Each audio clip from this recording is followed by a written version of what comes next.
Une nation ne se bâtit pas par la multiplication ou la multitude des églises. Une nation se bâtit par la qualité de ses habitants. Et la qualité émane des valeurs chrétiennes. Oh, dis ce que tu veux, ça doit sortir de la parole de Dieu. Oui.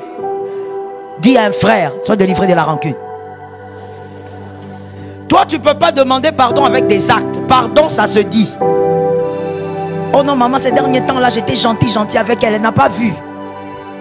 Frère, c'est toi la rancune, là, ça, quelle racine? C'est pas comme ça qu'on demande pardon. Non, je lui fais des cadeaux quand je veux lui demander pardon. Non, non, non. Dis d'abord et puis fais. Parce qu'il faut faire. Mais oui. Toi qui as la main flambeau, change. Sinon cette année, comme on a dit le dimanche, éloignement. Même les mains flambeaux, éloignement. Ah oui? Un être humain doit quand même être libéral. Hein? Tout être humain. C'est pourquoi même devant Dieu, on est très libéral. Parce que c'est la nature des enfants de Dieu. Il faut être libéral. Toi, ta femme te demande un tissage là, de $30, tu cries, hein? Et puis tu lui dis, coupe tous les cheveux. Oh, frère, quand tu l'avais draguée, elle avait des cheveux, je ne sais pas comment. Les mains flambeaux 2025, éloignement. C'est tout. C'est tout. C'est quel problème? On te dit, donne, ta fiancée te dit, donne-moi un peu l'argent, je vais mettre les crédits. Tu dis, donne-moi les numéros, je vais flasher. Ah, moi je ne sais pas. Hein. Qu'est-ce que tu fais avec cet homme-là? Je sais que j'ai dit à quelqu'un là. Tu fais quoi avec lui?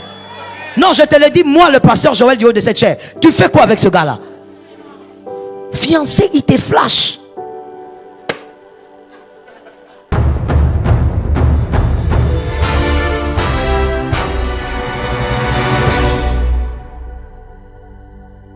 Quelqu'un pour qu'il ne vole pas, il faut que des valeurs qui émanent de la parole de Dieu soient en lui. Tu vas me dire, mais pasteur, alors les pays en Europe, ailleurs, là-bas où les gens, certains ne volent pas. Frère, consulte l'histoire. L'évangile a commencé là-bas. Les valeurs chrétiennes, ils ont pour fondement les valeurs chrétiennes.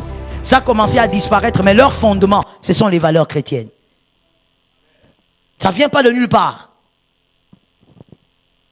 Mais si tu n'as pas des valeurs, tu n'observes pas ce qui est sacré.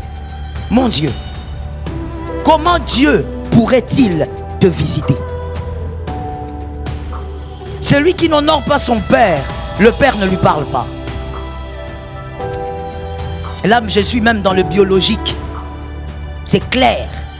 Celui qui n'honore pas sa mère, la mère ne lui parle pas. La mère parlera toujours au fils qui honore. Vous pouvez être à 20, mais elle va prendre seulement celui qui l'honore là. C'est celui-là avec qui elle va parler. Des fois, tu vas te demander, mais pourquoi Rebecca aime Jacob? Parce que Jacob l'honore. C'est parce que Jacob l'honore. Un père ne va pas appeler un fils pour lui raconter les grands secrets parce qu'il est l'aîné. Non.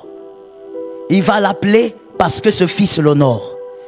Si tu ne sais pas honorer Dieu, tu seras incapable d'entendre Dieu. Même lorsque tu seras face à une fosse, Dieu te laissera tomber dedans. Honore Dieu. En tout, honore Dieu. Que Jésus te délivre. Et donc Matthieu dit, si quelqu'un a un problème avec toi, ne donne rien. Rentre avec. Tu vois, quand on est là, on célèbre, on bénit et puis on dit, on donne avec joie. Frère, ne te passe pas. Reste avec, va régler le problème avec celui qui pense qu'il a un problème avec toi. Toi, tu n'as pas de problème. Mais lui pense que tu as un problème. Ça m'étonne beaucoup. Et ça m'étonnera toujours. Je le dis souvent à mes fils spirituels qui sont là. Comment tu peux savoir que Marvin n'est pas d'accord avec toi, qu'il a un problème, mais tu vas dormir? Tu dors, tu ronfles, et si tu meurs la nuit? Tu es à l'aise, tu attends le matin, et même le matin tu ne fais rien. La journée passe, 2 jours, tu sais que la personne, je dis pas toi, la personne a un problème avec toi, mais tu es à l'aise. Et on dit les Congolais sont des chrétiens, majoritairement chrétiens. C'est terrible. Comment peux-tu être à l'aise quand quelqu'un a un problème avec toi alors que l'Écriture dit va régler ça avant même de donner l'offrande? En Israël, on donnait l'offrande 3 fois. Le matin, le midi et le soir. Maintenant, quand un juif entend ça, il est cloué. Il comprend qu'il n'a pas le choix que de régler le problème. Ce n'est pas comme toi aujourd'hui. Tu es à l'aise, tu prends ton temps. Et qu'est-ce que tu dis des fois quand on te pose la question? C'est la réponse que des fois mes fils me donnent. On te pose la question, il dit non, j'attendais un peu. J'attendais que sa colère passe. J'attendais. Tu attends quoi? L'Écriture dit arrête tout, va donner, va réparer. Va voir ton frère, dis-lui j'ai l'impression que tu as un problème avec moi. Commence par impression parce que peut-être que ça peut être faux. Et si ton frère te dit oui j'ai un problème avec toi, alors tu dis frère, il faut qu'on répare parce que moi je dois vivre dans ma vie, je dois vivre ma vie avec Jésus. Je dois vivre ma communion avec Jésus. Et je te donne un conseil gratuit. C'est dans la parenthèse de ce verset. Lorsque tu vas voir ton frère pour réparer, arrête de te justifier. Tu parles trop. Tu parles trop. Arrête de te justifier. Celui qui cherche la paix ne se justifie pas. J'ai aimé cet amen là. Et que Dieu te délivre de la belle manière de vivre de tes pères. Parce qu'on parle de la rancune. Hein? Arrête de te justifier. Tu vas voir ton frère, tu dis frère, c'est quoi le problème? Non, tu vois le jour là, c'est que tu avais fait quand on sortait de l'église. Ah mais toi tu n'avais pas compris. Si tu veux réparer, ne te justifie pas. Écoute, dis d'accord, pardonne. Une chose importante avant d'évoluer. L'excuse n'est pas le pardon. Les orgueilleux aiment s'excuser. Les enfants de Dieu demandent pardon. Même en français, les deux choses n'ont pas la même définition. Oh, je m'excuse alors. Tu ne reconnais pas, tu es orgueilleux. Tu souffres, tu es rancunier. Demande pardon. Pardonne-moi. Pardonne-nous nos offenses. Excuse-nous nos offenses. Toi, tu as eu ça où maintenant? Dans le français. On t'a dit que le français là, c'est ça la sanctification. Pardonne-nous nos offenses. Comme nous pardonnons, alors apprends. Que Dieu nous aide. Va réparer avec ton frère avant de déposer l'offrande sur l'autel.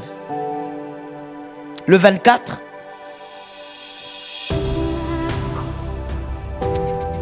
Oh, on l'a déjà lu alors. La rancune empêche, comme je viens de le dire, la demande et le don du pardon. La rancune empêche la demande et le don du pardon. C'est-à-dire un rancunier ne demande pas pardon et un rancunier ne pardonne pas. Ou il pardonne très difficilement. Il faut beaucoup de cérémonies pour qu'il pardonne. Que Jésus te délivre. Si tu dois avoir des enfants, tu ne dois pas communiquer ces genres de tares à tes enfants.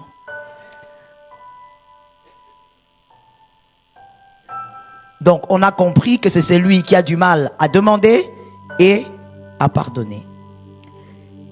Les sources majeures de l'incapacité à demander pardon, je vais les présenter rapidement.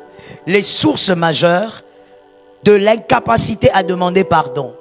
Commençons d'abord par ce type de rancunier qui souffre pour demander pardon. Comme on a dit, lui préfère dire excuse-moi. Il sent ça un peu léger.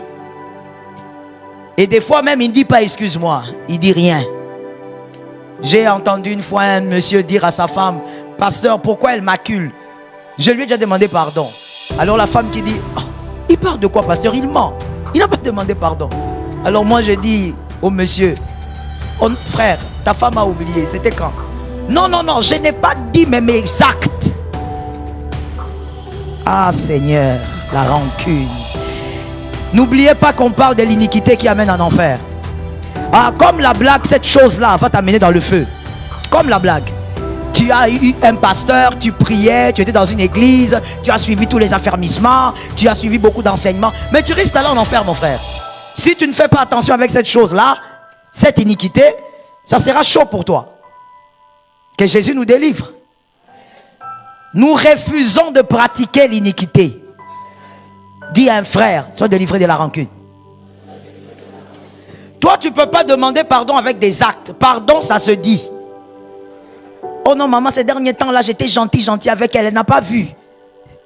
Frère, c'est toi la rancune, là, ça, quelle racine? C'est pas comme ça qu'on demande pardon. Non, je lui fais des cadeaux quand je veux lui demander pardon. Non, non, non. Dis d'abord et puis fais. Parce qu'il faut faire. Mais oui. Toi qui as la main flambeau, change. Sinon cette année, comme on a dit le dimanche, éloignement. Même les mains flambeaux, éloignement. Ah oui. Un être humain doit quand même être libéral. Hein? Tout être humain. C'est pourquoi même devant Dieu, on est très libéral. Parce que c'est la nature des enfants de Dieu. Il faut être libéral. Toi, ta femme te demande un tissage là, de 30 $, tu cries, hein? Et puis tu lui dis, coupe tous les cheveux. Oh, frère, quand tu l'avais draguée, elle avait des cheveux, je ne sais pas comment. Les mains flambeaux 2025, éloignement. C'est tout. C'est tout. C'est quel problème? On te dit, donne, ta fiancée te dit, donne-moi un peu l'argent, je vais mettre les crédits. Tu dis, donne-moi les numéros, je vais flasher. Ah, moi je ne sais pas. Hein. Qu'est-ce que tu fais avec cet homme-là? Je sais que j'ai dit à quelqu'un là. Tu fais quoi avec lui? Non, je te l'ai dit, moi, le pasteur Joël du haut de cette chair. Tu fais quoi avec ce gars-là? Fiancé, il te flash. Il va te flasher la nourriture, il va te flasher le make-up, il va tout flasher. Ça, c'est quel genre de personne? On a dit donne l'argent, elle-même, elle est assez grande, elle va aller acheter. Non. Ton seul problème, c'est de sortir l'argent et de donner. C'est aussi bien de demander pardon en envoyant un petit cadeau. Oui. Tu envoies des fleurs et puis le petit pardon arrive après aussi. Directement, on dit on te pardonne. On oublie même.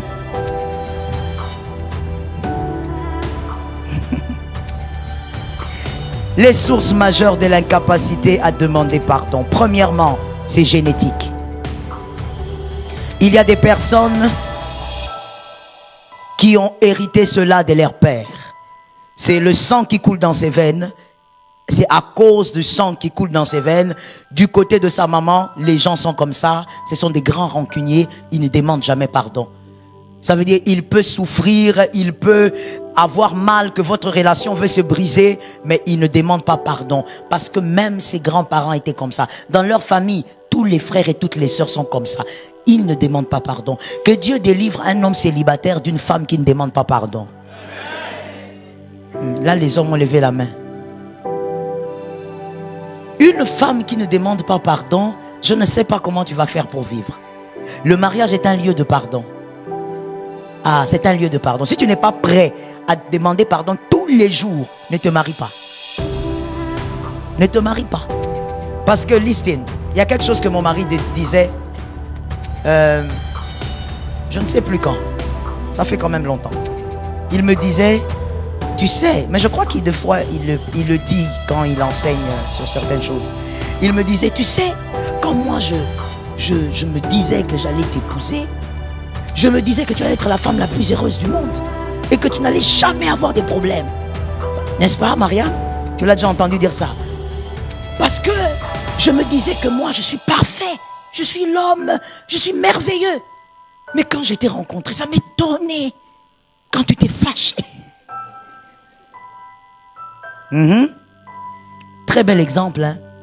C'est pour dire que tu peux être bon. Parce que le parfait n'existe pas sur terre. Tu peux être bon. Mais le fait de vivre avec une autre qui a une autre façon de vivre, forcément, tu vas te retrouver en train de commettre des erreurs. Et ça va t'obliger à demander pardon. Si tu n'es pas prêt à demander pardon, reste célibataire. Nous allons faire un couvent ici après. Ce sont les projets de 2025. Couvent Aena ma campagne. Tous les hommes célibataires à partir de Lucien. C'est lui qui sera le maître. J'ai cette vision pour lui. Donc il sera là et les autres, Bazoya Nassima, Bazoya. Ils entrent dans ce couvent-là. Je commence d'abord avec les hommes. D'abord les hommes. Chasteté. Bassaïla Nzambe. Traduction. Qu'ils servent Jésus.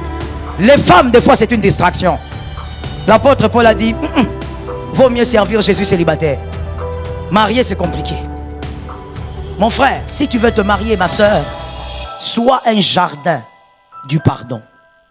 Je dis que toi, tu sois capable de demander pardon tout le temps. Mais il y a des gens qui sont incapables parce que ça vient de loin. Ça n'a rien à voir avec les conseils, c'est le sang. Il a hérité ça de la famille, ça vient de loin, arrière. Ils sont tous rancuniers. Pour ça, mon frère, tu as besoin du feu de Dieu. Tu as besoin de la prière, tu n'as pas besoin seulement d'écouter les prédications. Tu dois prier pour ton sang. Demander au Seigneur de te donner la victoire. 1 Pierre 1,18 doit s'appliquer sur toi. 1 Pierre 1,18 doit s'appliquer sur toi. Que Jésus te délivre de la vaine manière de vivre. Mais tu sais que tu dois savoir qu'au-delà même de la prière, tu dois t'appliquer aussi aux bonnes choses. Vous savez, quand les choses sont attachées au sang, listen well, j'ai pas beaucoup de temps. Quand les choses sont attachées au sang, parmi les stratégies de victoire, il ne faut pas seulement dire je prie, je veux prier, tu vas échouer. Quand ça vient de tes pères, quand c'est dans ton sang, tu dois t'appliquer au bien. Le bien que tu dois faire qui n'est pas dans ton sang, commence à le faire comme une discipline. Parce que dans ton sang, je donne l'exemple, dans ton sang, il y a la rancune, il y a un manque de pardon. Commence à demander pardon même lorsque le problème n'est pas grave. Tu n'es pas seulement en train de chercher la paix, tu es en train de t'appliquer à quelque chose qui va imposer un caractère. Quand les choses émanent du sang, on impose les bonnes œuvres. Qui a entendu et a dit Amen? Si dans votre sang, vous avez un problème, vous êtes toujours, on va dire quoi? Vous êtes, c'est un peu compliqué, hein? Mais on va quand même dire ça, hein? Vous êtes sale. Ça vient du sang.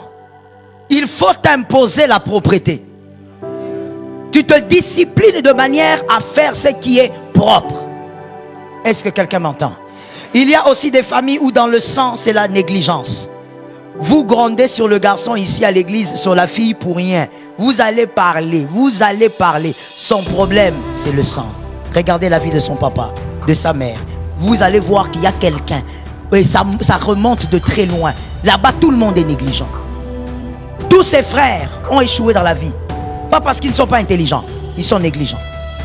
Toutes les sœurs ont eu des problèmes bizarres parce qu'elles sont négligentes. Et lui, donc, il a hérité de ça. Quand vous avez hérité de quelque chose comme ça, appliquez-vous aux bonnes œuvres. Ne vous limitez pas à dire l'onction. Jésus, j'ai pris, j'ai fait des jeûnes. Ça ne suffira pas. Le sang, il faut le vaincre par les œuvres. Ainsi, Jésus est mort pour nous donner la victoire. Deuxième source qui empêche à certaines personnes de demander, je suis au niveau de la demande, de demander pardon, c'est l'orgueil. On se sent pétrifié quand on demande pardon. On a l'impression qu'on nous diminue, on nous amoindrit. On veut m'écraser. Et j'entends souvent certaines personnes le dire. Il veut m'écraser. Il veut vraiment m'écraser. Voilà pourquoi il m'oblige à lui demander pardon. Elle veut m'écraser. Le problème, c'est l'orgueil. Sois libéré de l'orgueil. L'orgueil ne mène nulle part. Let me tell you, rapidement comme ça. Vous savez, l'orgueilleux n'apprend rien. Parce qu'il croit tout savoir. Est-ce que quelqu'un me capte bien? L'orgueilleux n'apprend rien. Et quand on dit n'apprend rien, ça veut aussi dire que l'orgueilleux n'évolue pas. Parce qu'il croit tout savoir. L'orgueil ne mène à rien. Détruisez l'orgueil. L'humilité précède. Travaillez sur votre capacité à vous humilier. Et le pardon, c'est le meilleur terrain, je vous assure. Travaillez au pardon. Sois capable que quand tu fais quelque chose à un plus petit que toi, il est tout petit. J'allais dire comme Kirikou, mais pas Kirikou. Hein? Parce que ça, c'est un dessin animé démoniaque. Quand quelqu'un est tout petit, il est plus petit que vous, êtes-vous capable de lui demander pardon avec respect? Si vous n'êtes pas capable, c'est que vous êtes orgueilleux. Êtes-vous capable de demander quelqu'un qui est plus petit que vous, pas seulement en âge, mais peut-être dans beaucoup de choses, il est vraiment inférieur. Mais vous pouvez venir lui dire, pardonne-moi. Si vous ne pouvez pas le faire, vous êtes orgueilleux. Et si vous ne pouvez pas le faire, c'est-à-dire que vous ne pourrez jamais demander pardon à vos propres enfants biologiques. Or, un parent doit être capable de demander pardon à ses enfants quand il a lésé les enfants. C'est aussi en ça que vous éduquez les enfants au pardon. L'enfant aussi viendra facilement te dire, papa, pardonne-moi. Parce que toi, tu vis dans le pardon avec eux et avec ta femme. L'orgueil. Écroule l'orgueil. Tu regardes ta femme, souvent c'est dans le mariage, tu regardes ta femme, tu regardes ton mari, tu dis si je lui demande pardon, il va gonfler. N'est-ce pas? Ah, ma soeur, tu sais certaines choses quand on y pense, en tout cas pour moi, quand je regarde le passé, je me dis, sottise. Ouais, c'est l'enfance. C'est vraiment la sottise. Ça fait quoi? Qu'il gonfle et puis, est-ce que tu es dans un mariage pour bâtir le mariage ou pour écraser l'autre? Pour bâtir. Si ton pardon va bâtir, ça bâtit. Si elle ne comprend pas aujourd'hui, il se sent grand. Elle ne comprend pas, elle se sent grande. Un jour, il va comprendre. Dans le mariage, on ne comprend pas les mêmes choses au même moment. Il faut des fois accepter d'être un précurseur. Le pardon fait tomber l'orgueil. Aujourd'hui, il y a des gens qui ne vont pas donner l'offrande. Parce que vous allez régler les problèmes d'abord. Est-ce que quelqu'un m'entend bien? Il y a même des gens qui ont, excusez-moi de le dire, qui ont un tel culot, localise ton voisin, dis-lui que Jésus te délivre si c'est toi. Ça veut dire, c'est pas possible. Il a lésé son père biologique. Il a lésé sa mère biologique. Mais il est calme. Tu entends un enfant dire, ah maman yopé. Jesus Christ. Fire. Sur ta main, sur ta tête, même le caleçon. Quoi? Vous les jeunes là, si vous avez commencé ça, maintenant et tout de suite, je fais la délivrance. Le Père n'est pas un jeu, c'est ta source. Maman n'est pas une blague, c'est ta source. Maman, elle parle pas, toi tu es là. Oh, je suis fatigué. Pourquoi maman ne suit pas d'abord mes prédications? Il fallait que maman suive mes prédications et qu'elle vienne m'engager. Je vais venir chez vous. Je vais vous aider. Tu es à l'aise. Ton père te dit, tu m'as blessé. Mais tu es à l'aise, tu te balades, tu viens à l'église là, tu tiens la caméra, tu fais je sais pas quoi. Quel genre de sémence sorcellérique tu as? Dès que tu es au courant qu'un parent t'a lésé, tu répares immédiatement. Plutôt que tu as lésé un parent, tu répares. Tu n'attends pas. Est-ce que quelqu'un me capte quelque part? Est-ce qu'on peut simplement faire tomber l'orgueil? Frère, l'enfer, ça va brûler là-bas. L'iniquité va brûler beaucoup. Tu banalises ça, mais ça va te rattraper. Jésus a dit, je ne vous connais pas parce que vous commettez l'iniquité. C'est tout. 2025, tu as des choses que tu veux. Adonai te dit, brise l'orgueil. Adonai te dit, arrête de croire que tu es le meilleur de tous. Brise l'orgueil. Que Jésus nous délivre du mal.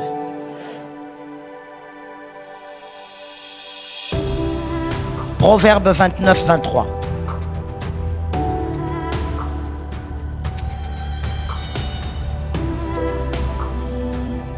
Proverbe 29, 23. À un moment donné de la vie, mon frère, il est important que la vie de Dieu t'importe plus que la vie des hommes. Si les hommes vont te trouver petit, parce que tu es faible, parce que tu demandes pardon, tu t'en fous complètement. La vie de Dieu est essentielle. Pour Dieu, tu es important et pour Dieu, tu es spécial. C'est ça qui compte. Oh non, maman, si moi je vais demander pardon en premier, il va croire que... Il y a un terme là que j'ai entendu un monsieur dire. Je ne me rappelle pas bien de la phrase, mais c'est ça une... On parle des zolos dedans. Hein? Voilà. Il y a un monsieur qui m'a dit ça. Je lui ai dit, mais va demander pardon à tel, son ami. Parce que c'est une relation que Dieu va bénir. Tu ne peux pas perdre cette relation comme ça. Et dit, pasteur,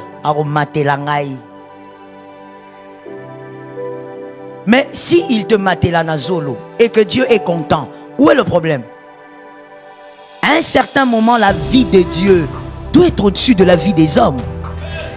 Il ne faut pas se préoccuper de ces choses-là. Proverbe 29, 23. L'orgueil d'un homme, oh Seigneur, épargne-nous. Mais celui qui est humble, ça tombe sur les humbles au nom de Jésus. Même s'il y avait l'orgueil de tes pères, sois délivré par cette écriture.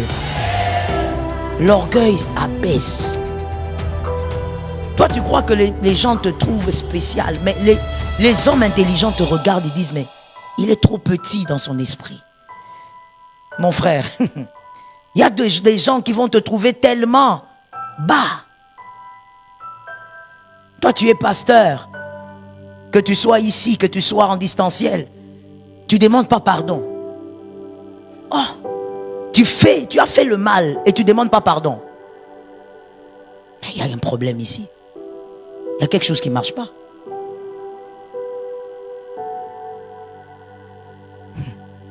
Tu dois être capable de vivre selon Dieu.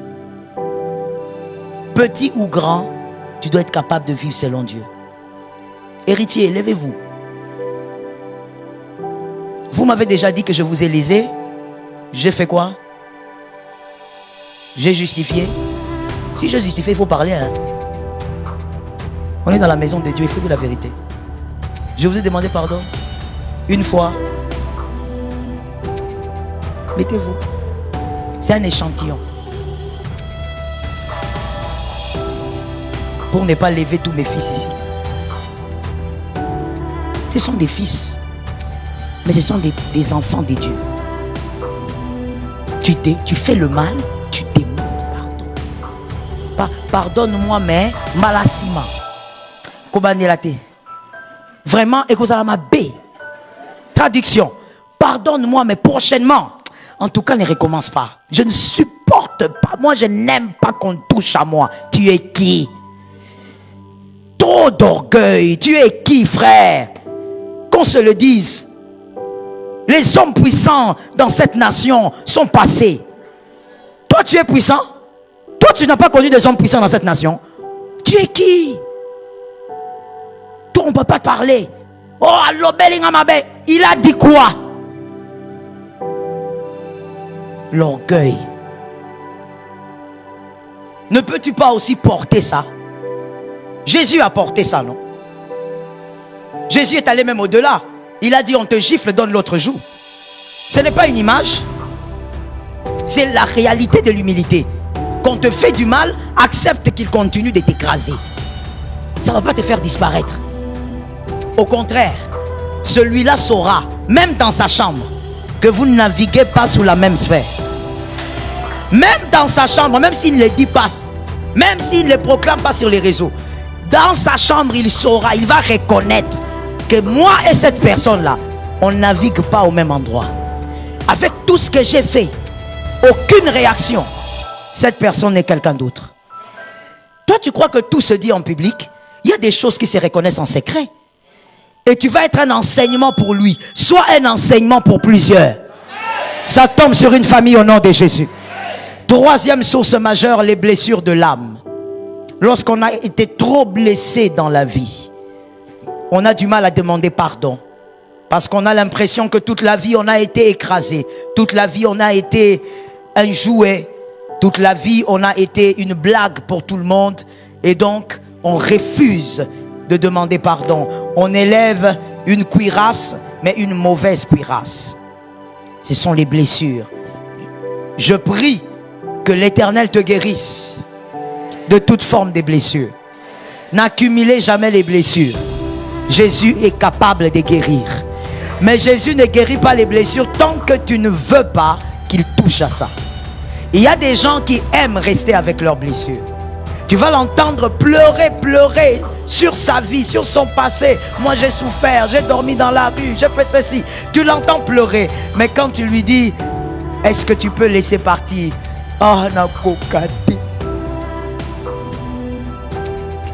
Ça veut dire qu'il aime se victimiser, mais il ne veut pas guérir. Il faut guérir.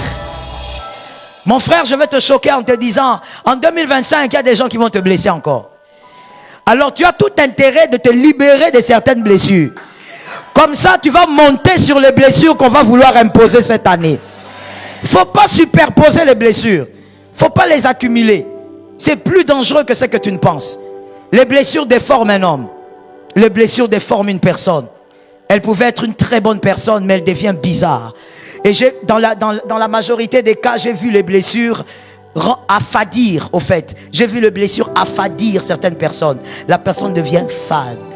La personne devient froide. Et la personne devient insensible. Tu fais des choses, elle te regarde. Tu montes, tu descends, elle te regarde. Tu te coupes, elle te regarde. Tu dis, mais qu'est-ce qui se passe avec cette personne? Les blessures font ça. Tu as été blessé par ton père, ça fait longtemps, guéri. Tu as été blessé par ta mère, ça fait longtemps, guéri maintenant. Dis à quelqu'un, laisse passer le passé. Aide-moi à localiser 3 personnes, dis-leur, laisse passer le passé.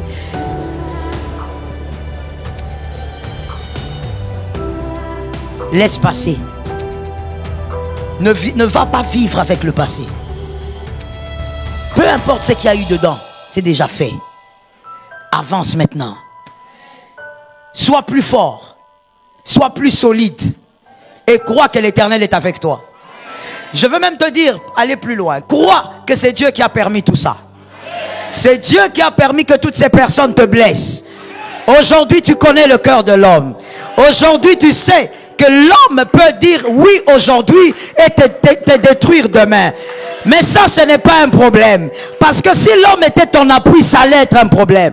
Si l'homme était ton refuge, ça allait être un problème. Si l'homme était ta source de vie, ça allait être un problème. Mais comme il n'est pas toutes ces choses, ce n'est pas un problème. On t'a trahi aujourd'hui, tu avances.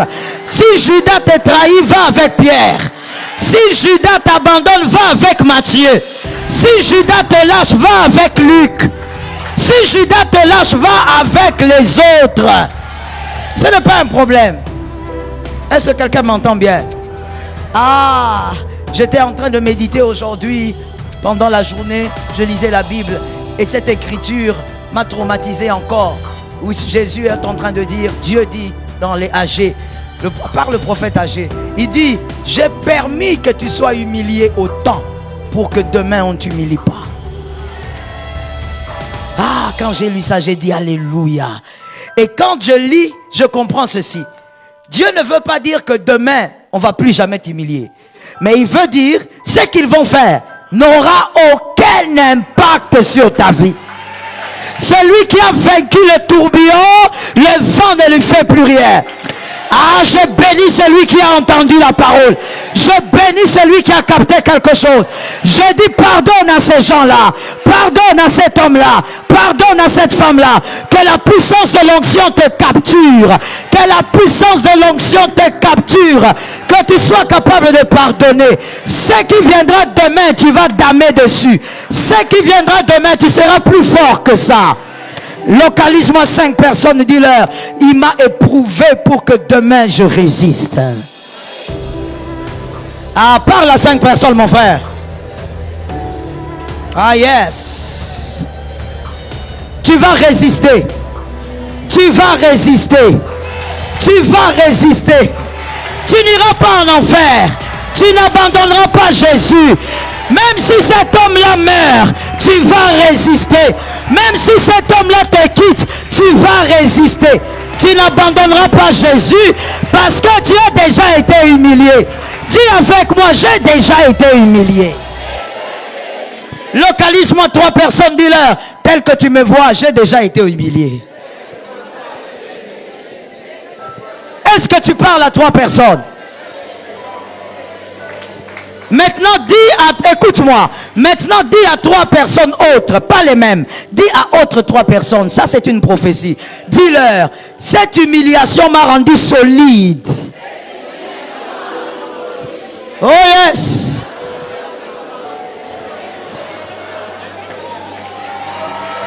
Au nom de Jésus, tu traverseras le feu, tu traverseras les flammes, tu traverseras le vent violent, tu traverseras les tourbillons, tu traverseras les océans.